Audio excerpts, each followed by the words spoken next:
Part 2, breaking away and reclaiming yourself. In this part of the book, leaving starts to look like reality, but don't let the word leaving fool you.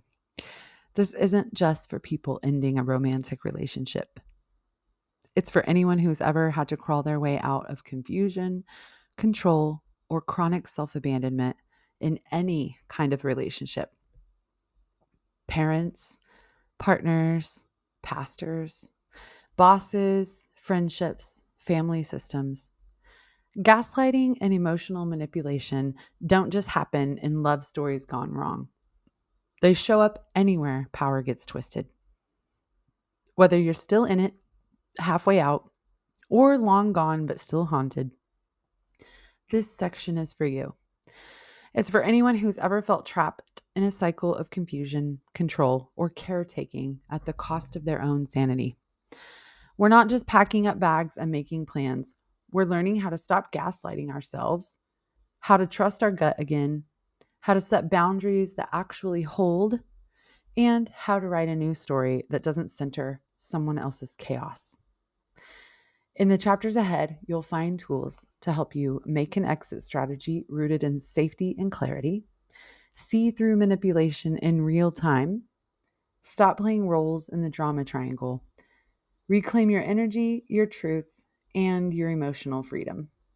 This isn't just about walking away. It's about finally coming home to yourself, maybe for the first time. Let's go. So, hi, I'm Mindy. Welcome back to Still Processing on Substack and Spotify and Unhinged Healing on YouTube, wherever it is that you're watching and listening to this. Today, I'm going to be reading chapter 7 of 23 Ways to Leave, which begins part 2 of the book, which is what I just read, the little lead in. So, chapter 7, Leaving with a Plan, Creating Your Safe Exit. I remember one summer night after hours of chaotic, nonsensical conversations from hell and knockdown, drag-out fighting. I was dying to escape. My voice was hoarse from all the yelling. My tear-stained cheeks were puffy. My eyes were swollen from all the crying I'd done in the last several hours. Had he really said all of that to me? Had he really asked me which finger I wanted him to break? Just a few weeks had passed since I had given him the printout of therapists I wanted him to choose from, the list he had chosen to dismiss and then downright ignore. And here we were, right back to me on my way out the door. I can't believe he would say all those things to me in front of our kids, threatening such harm and pain, leaving me to constantly wonder when the abuse would shift from just breaking my stuff to actually breaking my bones. As I tossed a few things into a bag, I overheard him in the living room telling our children how I was leaving him. I was taking them with me and they'd never see him again. I couldn't believe he was tormenting them too, telling them lies like that. Sure, I wanted to leave, but I wasn't leaving him right now. I was just trying to go to my friend's house. I walked back into the living room, calmly trying to reassure my kids that we were just going over to see Amy. My eyes pleaded with him, desperate for him to just let me get out of the house to go cool off. Remember, we already had plans to go to her house and watch a movie. Your dad just forgot. I ushered them out the door, knowing that they were aware of our fighting, reassuring my husband that we would be back in a couple of hours.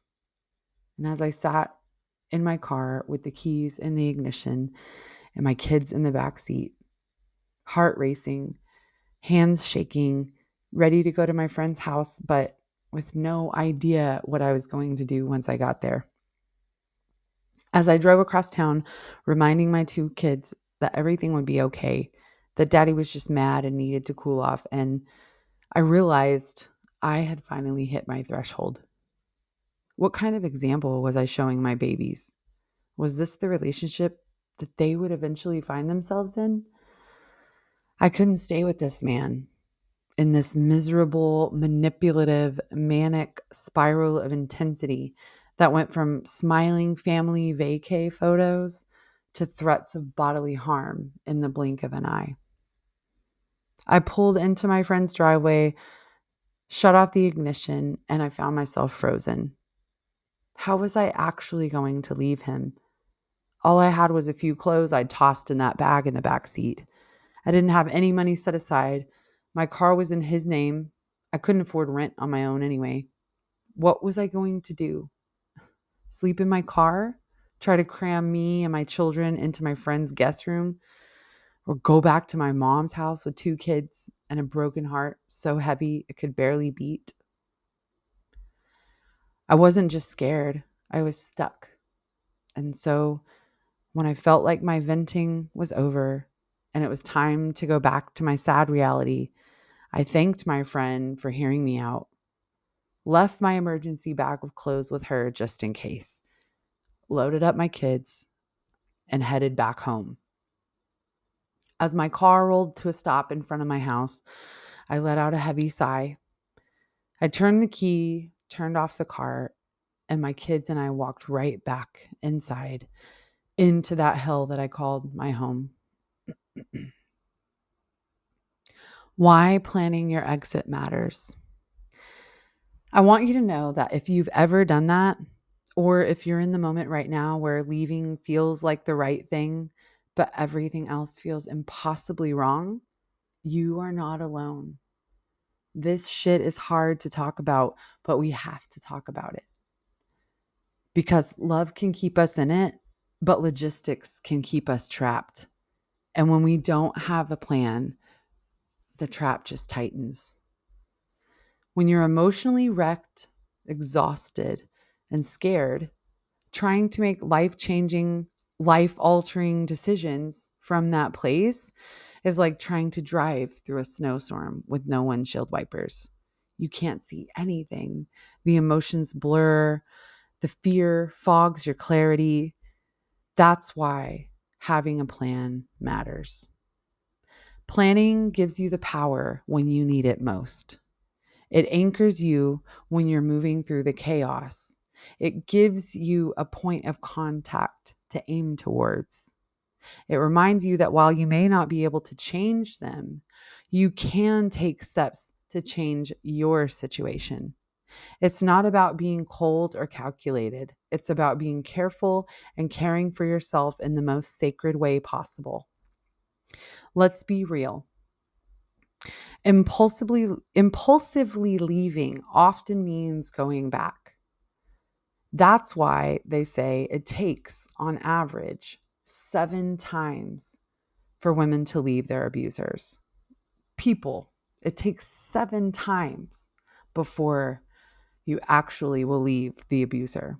Not because you don't want freedom, but because the real world waits outside that door and it feels so much scarier, especially if you don't have a net to catch you. And when you fall without the net, falling back into the trap feels easier than falling apart. That's why we're creating your safety net first. Let's be real. Excuse me. How to create an exit strategy that sets you up for success. Let's break this down into manageable bite-sized pieces. We're going to walk through the big categories that need your attention. And don't worry, you don't have to do this all at once. You just have to start acknowledging what you need and begin seeing your own safety as a priority. The oh shit list would be a good resource to revisit here. You've already listed the fears and how to overcome them. Now we're going to take and create actionable steps to alleviate the fears on that list. Here I've listed out, go down this list and circle any of the ones or write down any of the ones that feel particularly big and scary. You might find some similarities from your oh shit list along with how they can help you play into your exit strategy as well. Number 1, financial prep.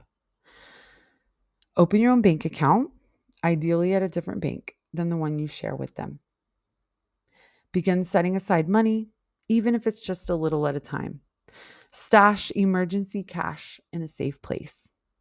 Gather all your important documents, ID, birth certificates, yours and your kids, social security cards, insurance numbers, policies, passwords, medical records, titles, etc.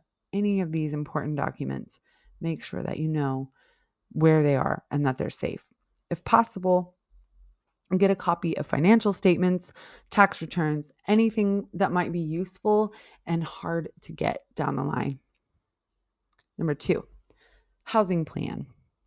Ask yourself, where can I go? Make a list of people who might let you crash temporarily. Look into local shelters or community organizations that support women in transition. If you have kids, start looking into schools, childcare, and transitional support in those areas. Create a backup plan. If plan A falls through, what's plan B? Number 3, emotional support. Who is your safe person? Who do you call when life gets hard, when you feel like going back, when the grief hits like a freight train? Line up a therapist, a coach, or a support group now, not later. There are virtual options if you can't find something close to you in person. Tell at least one trusted person what's going on. You don't have to carry the whole load by yourself. Refer back to your responses in your oh shit list when your fears kick up. Remind yourself that you are your own source of love and safety too. Number 4, boundaries. Write out what you'll say when they try to pull you back, because they will. Practice these phrases. I'm not discussing this right now. This decision is final. I'm choosing peace, not chaos. Save screenshots or voicemails if you feel unsafe. Keep a digital record. You can create an extra email address to send things to for a private record as well. Introducing the Escape Blueprint. This is your step-by-step path to freedom. Let's put this all together in one place. This is for when you're ready to leave that relationship. This will be your guide when everything feels foggy. Modify it as needed, memorize what's important, and keep it close to you. Step 1, prep in secret. You're going to start small. Begin saving what you can, making copies, getting a binder with all essential documents. Pack a go bag with essentials, meds, clothes, cash, chargers, kid stuff. Step 2, identify allies. List your safe people. Share what's happening with at least one, even if it's your hairstylist. Ask them to be your point person when the day comes. Number 3, logistical setup. Research places to go. Know your shelter options, friends' couches, or emergency housing. Make calls now. Ask questions. Step 4, prepare technology. Change passwords. Log out of shared devices. Clear your browser history. Turn off location sharing. Step 5, know the legalities. If you're married or you have kids or you're worried about custody, start talking to legal aid services or a lawyer. Knowledge is power. And step 6, the goodbye script. Write it out. What will you say when you leave? You don't owe them everything, just enough to get out safely. And this isn't about saying the perfect thing. It's about knowing how you will finally say goodbye. Step 7, leave swiftly, not emotionally. When the moment comes, go. Don't explain. Don't argue. Don't wait for a better time. Your plan is in place. And number 8, stay gone. Block, delete, don't re-engage. You'll miss them. You'll grieve and it will fucking suck. But that doesn't mean that you made the wrong choice. Look, I know this isn't just hard. It's terrifying. The idea of starting over can feel impossible, even dangerous, depending on your situation. But listen to me. Your freedom is not something that you have to hope for. It's something you can prepare for. You don't have to do this perfectly. You just have to do it intentionally. Every step you take, no matter how small, is a declaration of self-love. Every document gathered, every dollar stashed away, every conversation with a trusted friend, it all counts. And when you leave, you won't be leaving empty-handed. You'll be leaving with a plan, with clarity, and with the quiet power of someone who finally chose herself. In the next chapter, we're going to talk about what comes after leaving, because freedom isn't just the absence of them, it's the presence of you. And your healing, it starts now. Thank you for being here with me today. Thank you for being with me on this journey of reading this book one chapter a day. Like I said, today I read chapter 7. I have the first 4 chapters available to download for free on my website and with the link that goes with this video. I will be back tomorrow with chapter 8, and I would love it if you pass this along to someone that may get something out of it, may enjoy it, or might even just like listening to the tea of my life. So thank you again. Until tomorrow. Love you, mean it.